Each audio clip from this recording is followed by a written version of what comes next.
I'm originally from Cleveland. I attended Our Lady of Mount Carmel grade school here in Cleveland, and that's where I first encountered our sisters.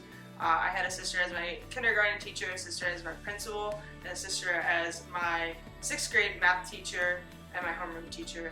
And from there, they really helped instill the faith in me with the help of my parents as well. And that really carried me throughout all my years in high school and even the beginning of college. At high school, I got involved with a lot of retreats, and it just brought me a lot of joy, and it was something that I couldn't live without.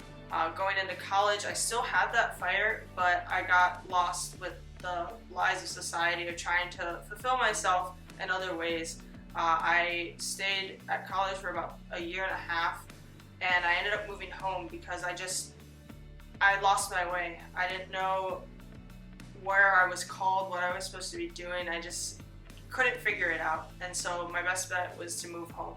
I began working at the Cleveland Aquarium back when I was 16, and that was my constant for 6 years. So when I moved home, I went back to work and was trying to figure things out from there. Through that, my brother was still in grade school at Our Lady of Mount Carmel in 8th grade, and he asked me to a chaperone retreat.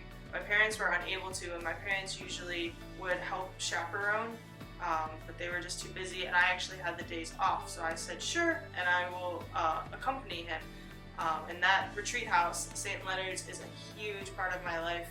In high school, we went on many retreats there. I led retreats there, and again, it was my happy place. It was where I just felt peace. So going back there, I was super excited to attend his retreat. So we got to the retreat house, and the sisters were there too. And Mother Jeanette approached me and was like, so Ashley, how's your faith? And I was like, funny you should ask. I mean, it's good. I'm still going to Mass, nothing great. And she approached me and asked me about a discernment retreat. And she's asked me before, but this time I was like, yeah, what are you wondering about? She goes, we have a couple more spots open for the discernment retreat. Would you want to attend? And I was like, sure. Whereas before I would be like, oh no, I'm good. I'm not going to. So the conversation ended there. The retreat continued. We had Eucharistic adoration, and I got myself all prepared and was sitting behind the back behind some kids and was ready to embrace them when they were having emotions with Jesus.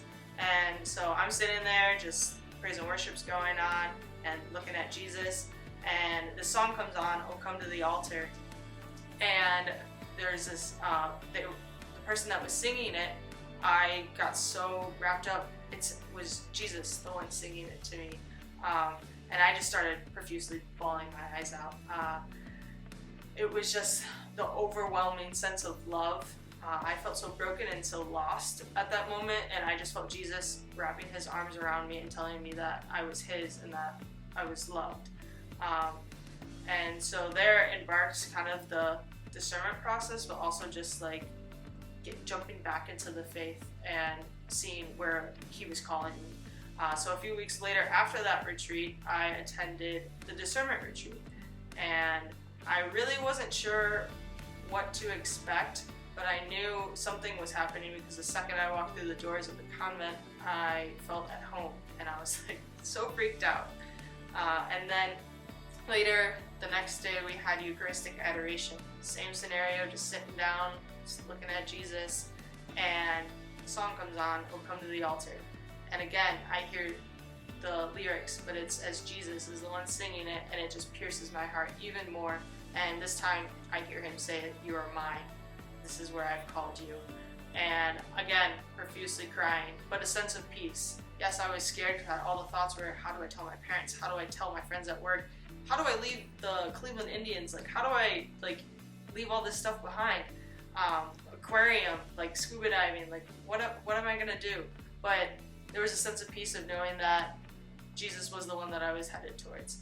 And then after that, I just couldn't stop going to Mass. I was visiting the sisters. I was pretty much spending my whole day with the sisters and then going to work. And so I just knew right there that this is where I was supposed to be. Telling my parents was definitely difficult, and telling my friends was definitely difficult, but I wouldn't change any of it for the world. Jesus knew exactly what he needed to do in my life and all the things that I experienced. and I'm grateful to be where I am now